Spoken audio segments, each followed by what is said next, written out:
What's up, y'all, and welcome back to another edition of the Rampage Review Show on the Tricology News Star. You already know. Leland, what's up, bro?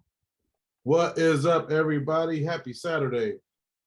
Yeah, for sure. Hey, yo, Revolution card is looking good now. Revolution is heating up, man. It's going to be a hype pay-per-view. I can't say the same for WrestleMania, but that's another story. And we don't talk about the E on this show. Yeah, exactly. But this Rampage is definitely hyping up for Revolution. This Rampage episode, we had a TNT Championship match. We had a Face of the Revolution qualifier match. We had a contract signing. So let's not wait to it. Let's get out with the show. So first off in the show, we had Sammy Guevara defending the TNT Championship against Andrade Idolo. Now, they skipped the entrances because they have put a notice that if you want to see the entrances, you had to go to the YouTube page before it aired live on TNT.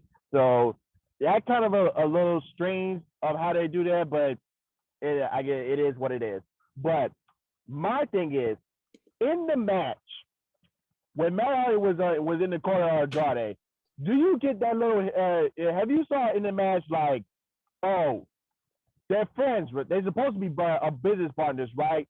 But it seems Matt is so content on himself winning the TNT Championship rather than Andrade. Have you ever to catch that during the match? Yeah, a little bit. I mean, they had that little kerfuffle about did he push Andrade's foot off the rope or was he trying to help Andrade's foot stay on the rope? So it does seem a little bit like there's some issues kind of happening with Andrade and Matt.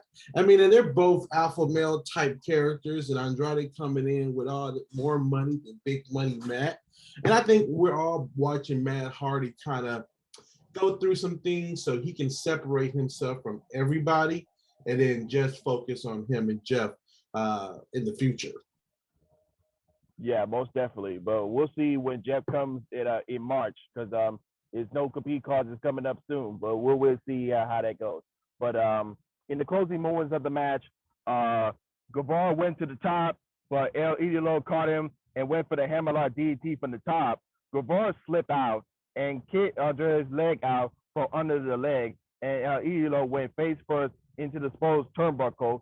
Guevara then hit the double jump cutter off the top and then got the pin. I feel like this was the match of the night. Yeah, you already know what's going to be. But after the match, Hardy tried to attack Guevara, but was saved by Sting and Darby Allin. Cassidy wound up suffering the coffin drop from Allin as a result after he got punched by Sting. Sting and Allin making the same, basically confirming that we will get that Texas Tornado Trios match with Sting, Darby Allin, and Guevara against the AHFO in Andrade, Matt Hardy, and Isaiah Cassidy for the Revolution pay-per-view. Yes, sir. I think it's going to be a heck of a match. Anytime you got Darby Allin mixed in and Sammy Guevara, two of the pillars of AEW, I think it's going to be a hype match. Oh, yeah, most definitely. So after the match, QT Marshall came out and cut a promo yelling at Taz saying, your son Hook is the most disrespectful son. And then Jericho said, all the Hooker fans, or what he said, Hookermaniacs out there. I like that that line there. Hookermania running wild. So that should be his T-shirt. That should be his T-shirt. Right. I think the E might have some copyrights on a mania. The word a mania. Exactly. It didn't take long for Hook to come out and answer Marcel's disrespectful results to Taz. Because in case y'all didn't know, Hook is Taz's son. If y'all didn't know that, and Marshall has some of his students show up and run interference, and then they go badly for them, as you expect. One of Marshall's cronies was choked out by Hook, and you could probably pin a nail that we probably will get a Hook versus QT Marshall match, maybe on the pay-per-view card or maybe on the buy-in show? What do you think? First, I just want to commend Taz for not getting on the mic. This might be a controversial opinion, but Taz on the microphone is like nails on a chalkboard.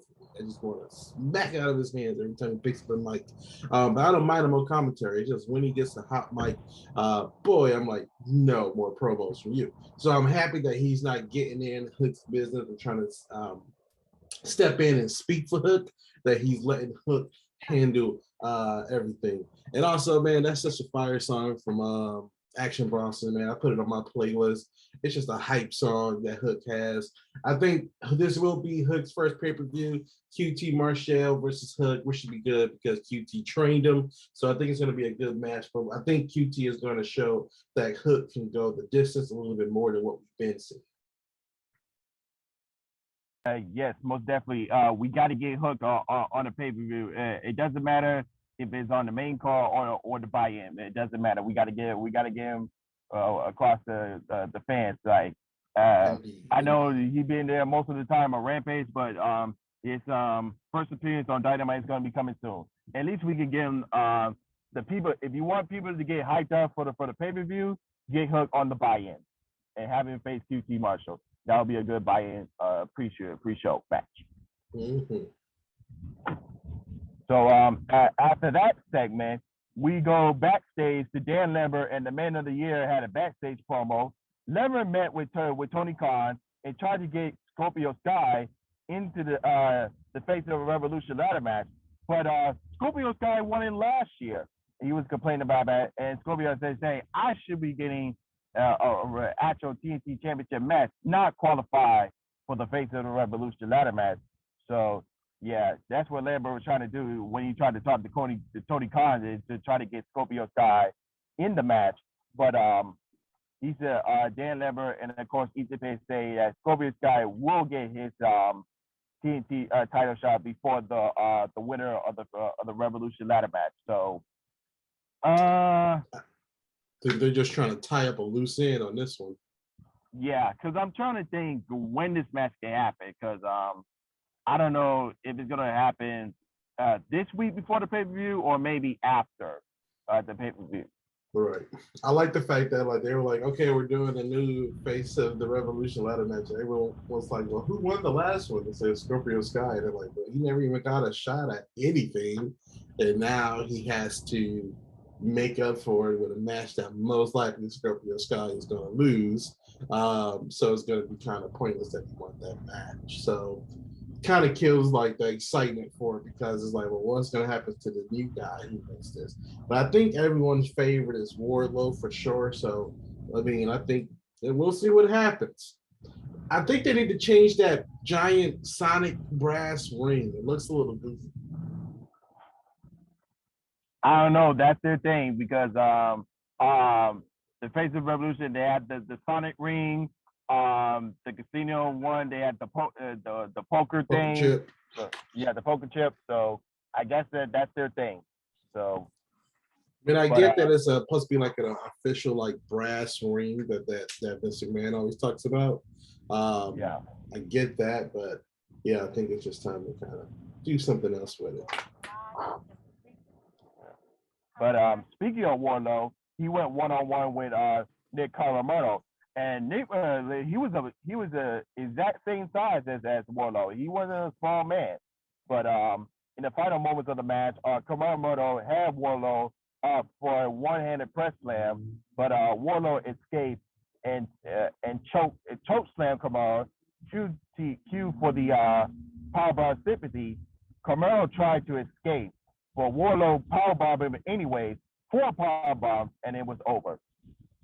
I don't know too much about Caramoto, but he's definitely another big guy, so we'll see how he fares. But after the match, Solo almost got the powerbomb sympathy, but Spears hit Solo in the back while Wardlow had him up in the mid powerbomb to cut that off. Spears took the mic and explained to Wardlow that the powerbomb sympathy wasn't over. He talked about, it's not popular to the fans. And Spears tried to convince Wardlow no more powerbombs and hugged him. Spears was was pretty hilarious in here, but I was just waiting for him waiting for Warlord to just powerbomb Shawn Spears. But I think Warlord is just biding his time to wait for the right moment when it comes to time to not only turn on Spears but also turn on MJF as well. Right. I think, yeah, you can see them planting the seeds there. Him saying, "I told you the powerbomb thing wasn't going to work," and like the crowd is going crazy for it.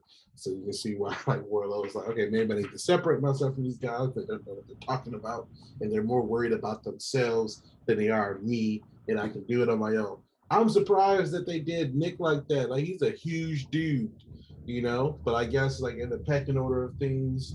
Wardlow is going to be the bigger star right now, and they can always rebrand him later, you know.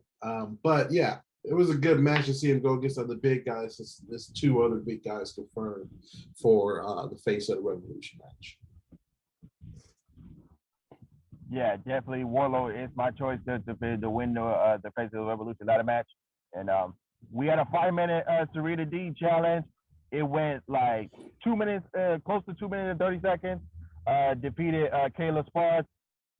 No, Serena allowed for the submission, and it was over. Can't wait to see Serena win the Owen Hart Cup.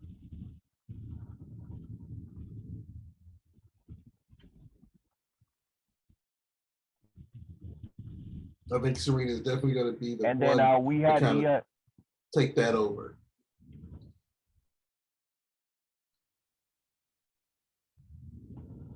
Oh yeah, Owen Hart Cup. And speaking of the women, we had AEW contract thing. It was back a bit with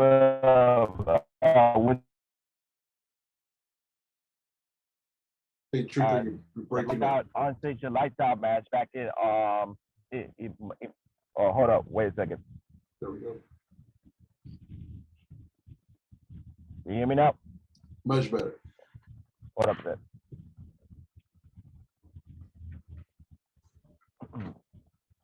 I'm good now? Yep. All right, cool. So yeah, we had the contract signing between Britt Baker and Thunder Rosa. So Britt was talking about when they had the Unsanctioned Lifestyle match last year. It was a St. Patrick's Day show. So she talked about how Britt became more the star than Thunder Rosa.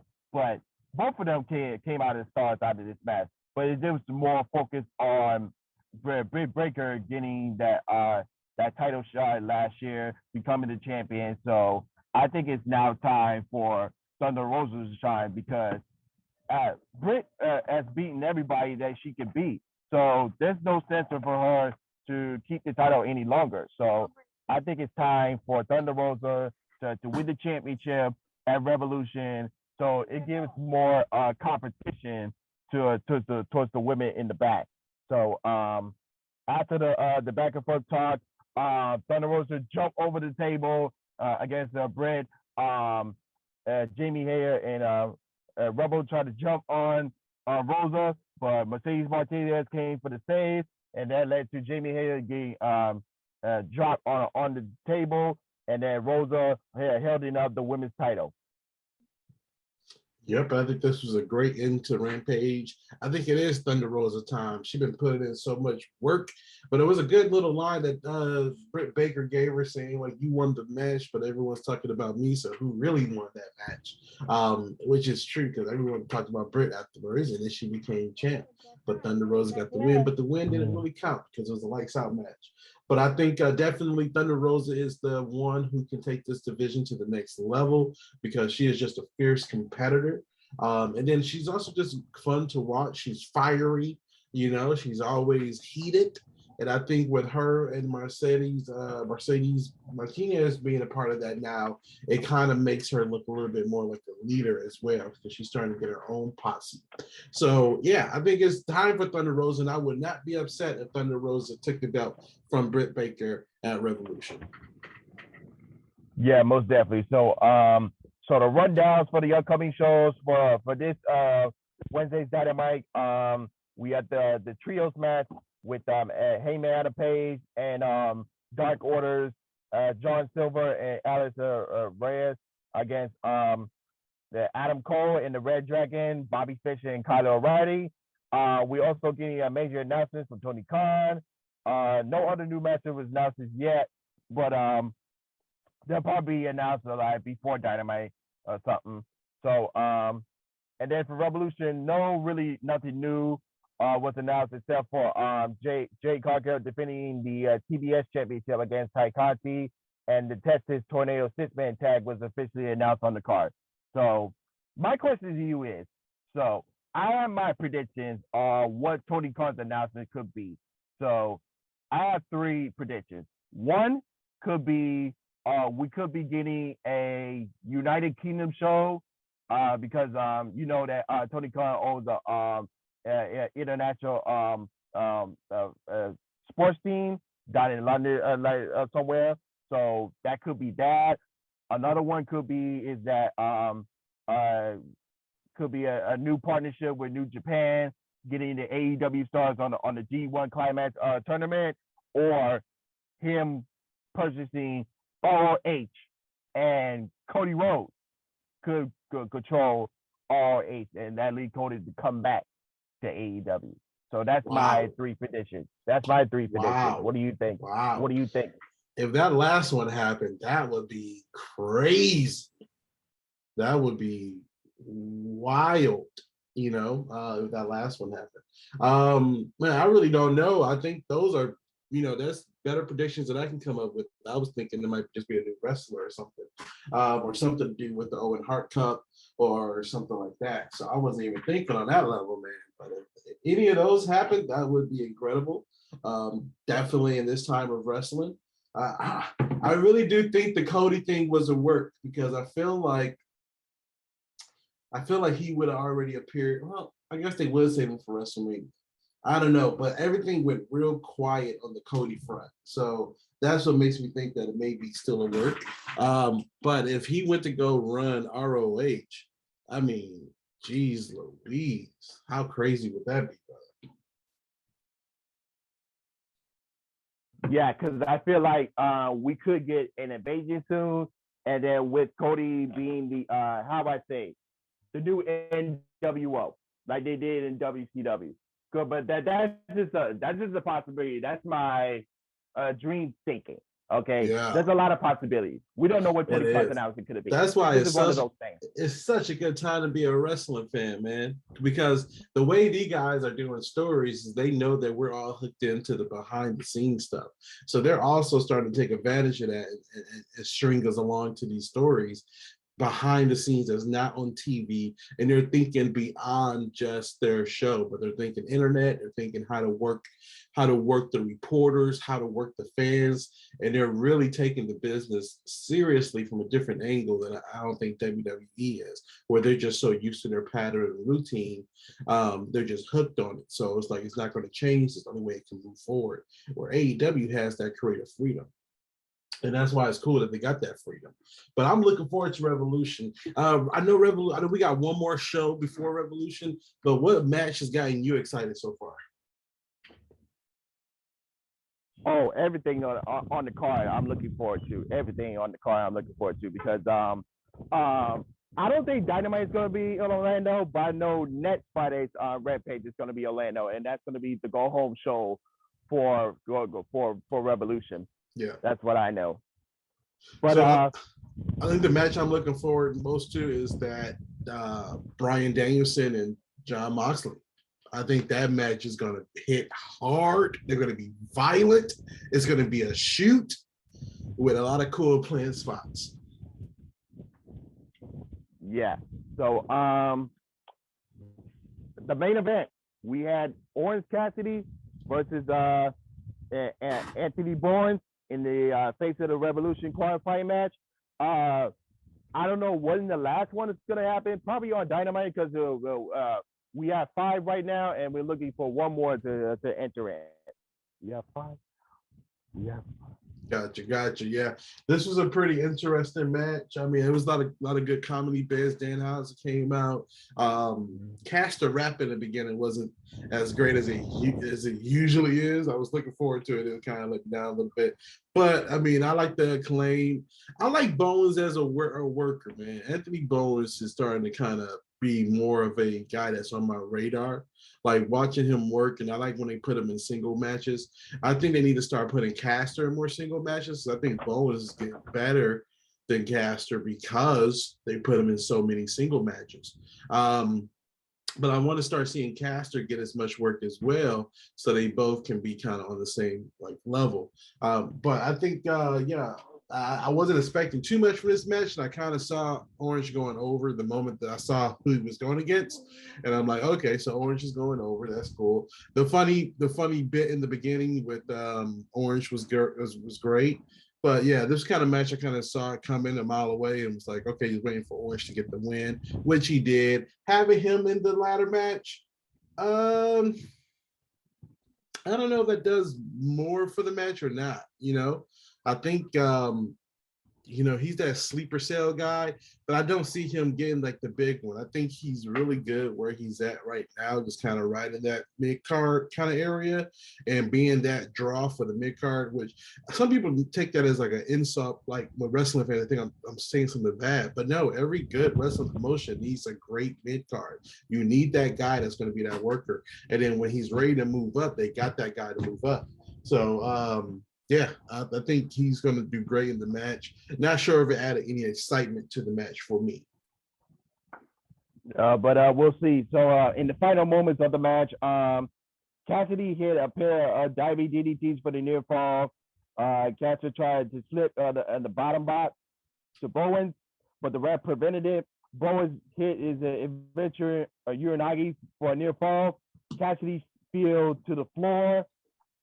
Caster tried to take out Cassidy with the chain, but a hood masked man distracted him, and Caster took off his hood and mask, revealing to be Dan Helsing.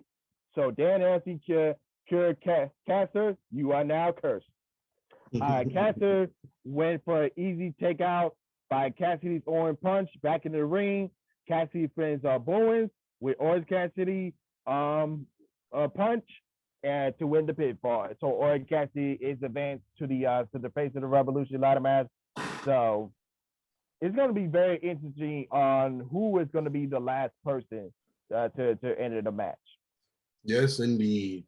And then they always try to have like a little bit of surprises. So yeah, it's going to be interesting to see who takes that spot for sure. Yeah, but that's your Rampage show. Like I said before, it was just hyping up for Revolution. We're expecting to see more things to come on this week's upcoming Dynamite and next Friday's Rampage, going into Revolution in Orlando. But the card is looking good, and we just can't wait for next weekend. Yes, indeed. Yes, indeed. Hey, I'm going to be having a great time. I'm going to treat Revolution like a Super Bowl party and have snacks and everything out. I'm thinking about trying to go get a sound system before. I want Revolution to feel like I'm there, Yeah. Hey, Trico, the messed up part is we lived in Orlando for how many years? And now, but AEW wasn't even a thing like that when we was there. Yeah, when we was at Full Sail, we was more of NXT. NXT all day. Yeah, most definitely. But anything else we want before we wrap up?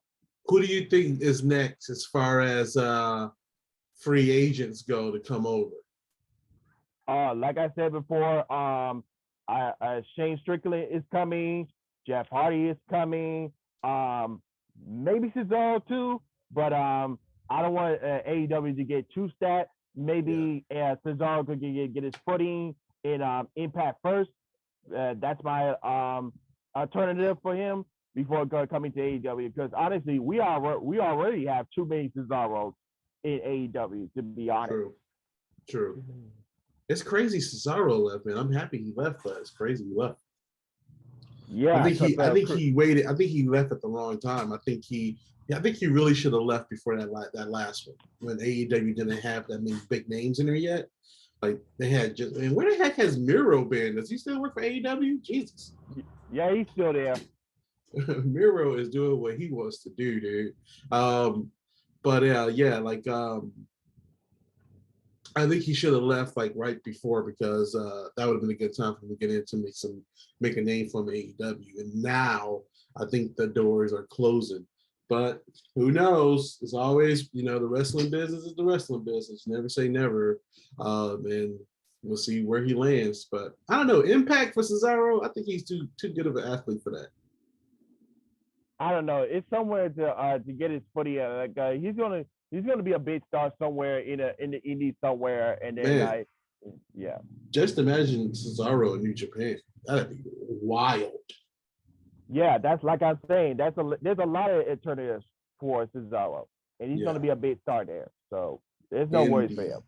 Hey man, I'm going to go put buy my copy of 2K22. I'm gonna put it on reserve if I can still, but I'm gonna go try to get that done at GameStop today so I can make sure I have it when it come out. Yeah, most definitely. And then I think that's all we have for today. He is Leland, and I'm Trico, and we're signing off. Peace.